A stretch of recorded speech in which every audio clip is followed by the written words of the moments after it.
Okay, and we're back again. Welcome. So we're going to put the plane back together after cleaning it.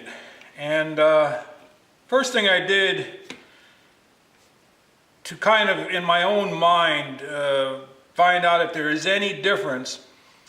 Some people say you should flatten the sole of the plane before you put it back together. So I just went on this 150 grit wet or dry on glass, and I just lightly went around to see where it's hitting, and it is hitting along the outside edge to about here, a little bit over here, and all along here. The middle is hollow, the front is hollow, not getting a reading at the mouth. So we're going to put the plane back together and then we'll try it again and see if there's actually a difference in the stresses in the plane after it's been put under pressure. So I cleaned it with laundry soap, water, and dried it off, and I gave it a little light oiling just to stop any additional rusting. The key things to look for now is that your mating surfaces are clean, rust-free, debris-free. We did find a little bit of rust. I don't know if you can see it in here, which I thought was dirt. It was dirt, but it was on top of rust. There's a little bit here, but it's not in very bad shape. At a later date, I may de-rust it one more time using a chemical and then dry, prime, and repaint it. But that's another day. Now, on the frog, some people want to flatten the frog, so I took a file to it which was flat, and I did see it was hitting here and here. I have not yet put it on the plate, so let me do that here real quick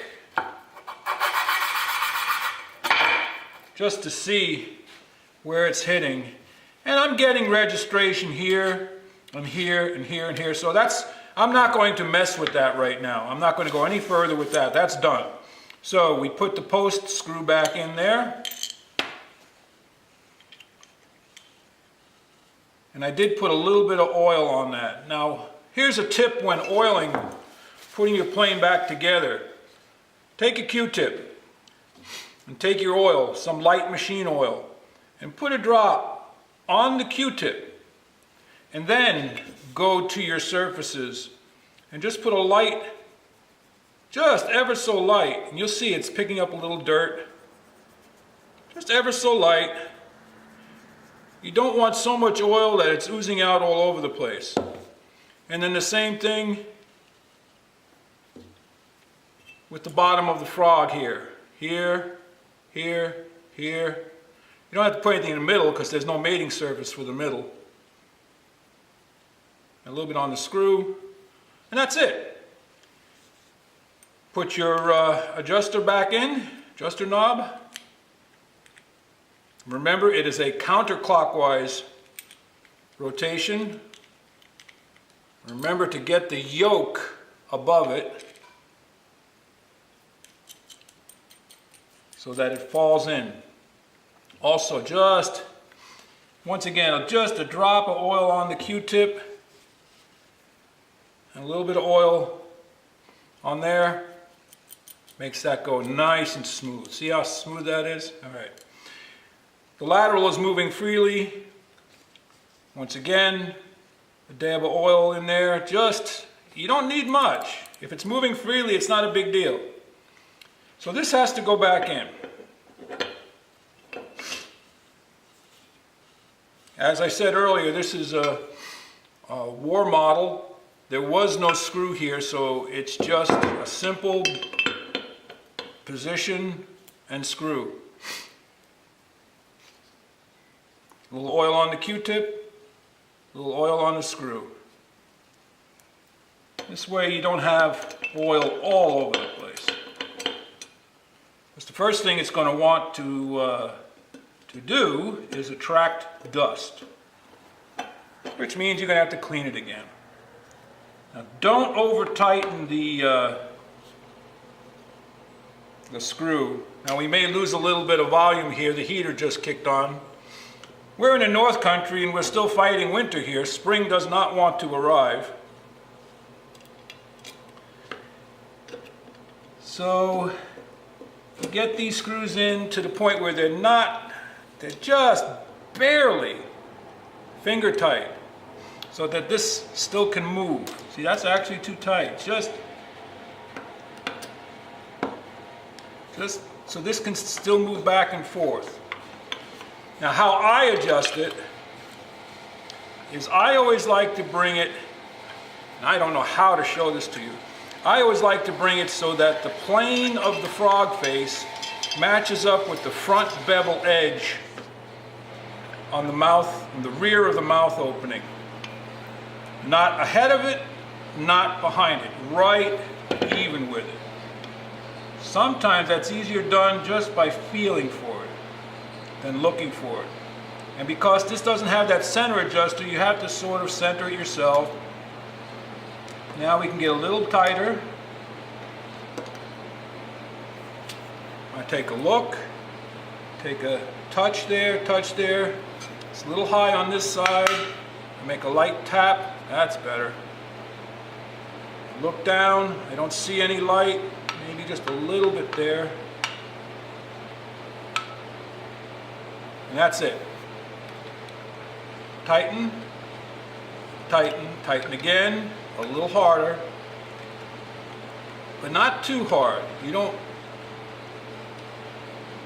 want to muscle it down. All right, that's done. Now before you do anything else, you want to put your knob and tote back on. I have not done anything with the knob and tote yet. They're going to go into refinishing. Here again, a little bit of oil on a Q-tip. Just touch those screws in the front. No need to go all the way up. Touch this one in the front. Because you're all clean now. You've gotten rid of most of your rust and oxidation.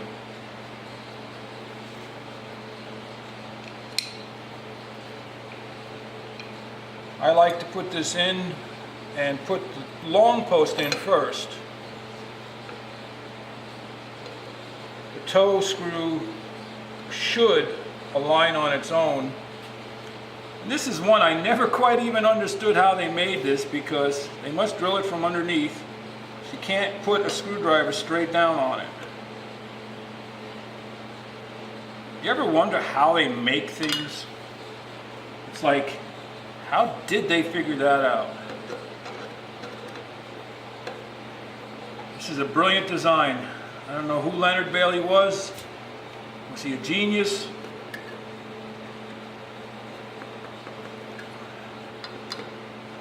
Now when you tighten, your front screw shouldn't be too tight, but it should be snug. Here's the thing about totes. If they're 100 years old, or in this case, 1940s, so you got 60, 77 years old, they're going to dry out. So which means they're going to shrink. So sometimes if they're loose and you can no longer tighten the screw down, you just take it to your grinder, or if you don't have a grinder, you want to take a file to it, or even a hacksaw and cut off a thread or two. File it smooth, and then you'll be able to tighten it. This one is missing a washer, but we're not going to worry about that. I think we're okay. I can always get a washer.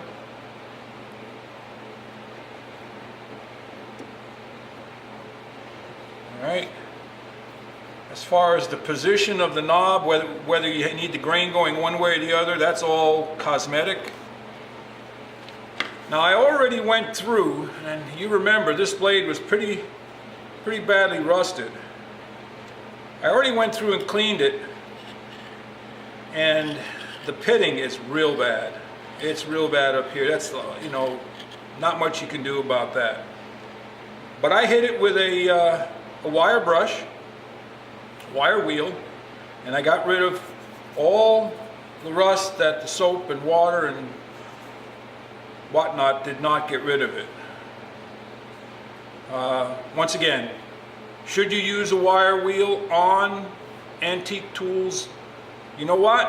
When it has this much rust, it's your tool, do as you see fit. I like to use the wire wheel. And as far as the blade is concerned, it's just a thin Stanley blade. It's not a laminated blade, it's nothing fancy. They're clean, they're sharp, they're back together. So we put that in, line it up so that you know it's on the lateral, okay? If it's not on the lateral, sometimes you'll be up a little bit and then you can't get it to work right. Now I usually like to make sure that I go counterclockwise a few times so it's up off the bottom of the sole. Line it up assuming that the lateral is straight. And then here too, I didn't do much with this. I took a little bit of chrome polish to it.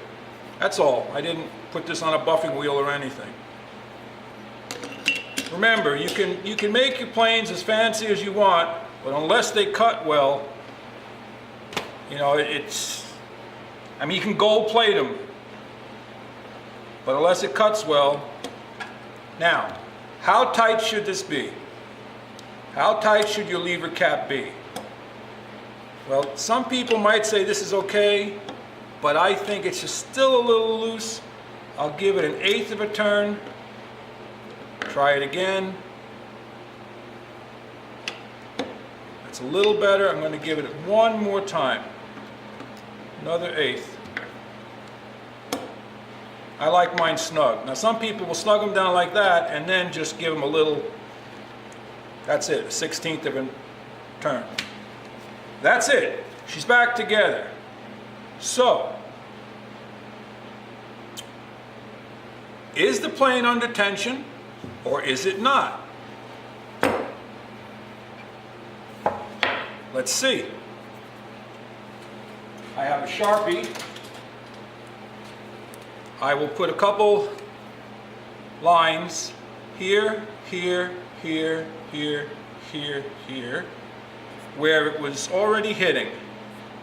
I know it has not hit there, so I just want to make sure I see if it is cleaning, and here, and here. Okay? We know it's not hitting in there. It is hitting a little bit back here. So that's it. Now for the test. I have 150 wet or dry on plate glass. This is what they call float glass. And the reason why they call it float glass is the molten glass is poured on a bed of molten zinc. And therefore it's absolutely flat. I shouldn't say absolutely. There's not a lot of things that are absolutes. It's as flat as we know we can get. So I want to keep the rest of the paper in tension and just see.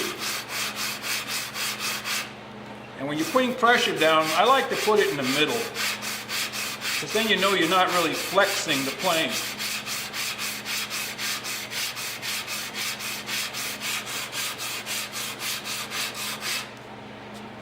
So where are we hitting now?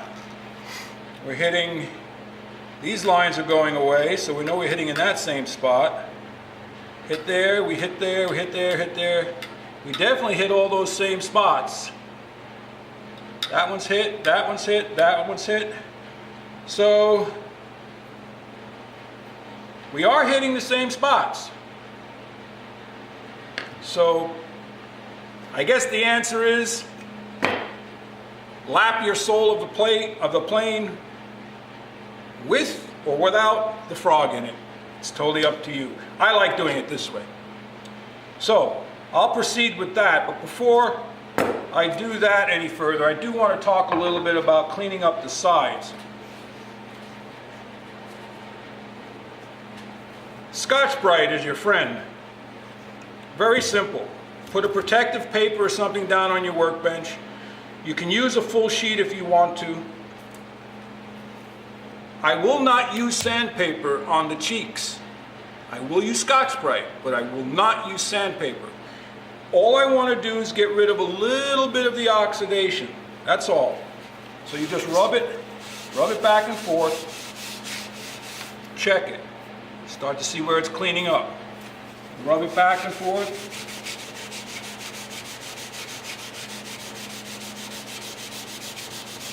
And you check it. You see it's starting to clean up.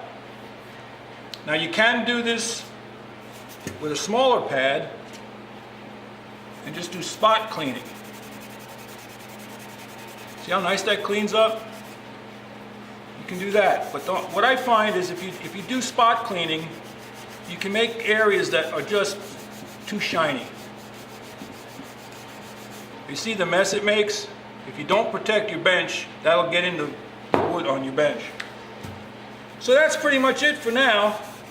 I'll proceed to Scotch-Brite the sides, the cheeks.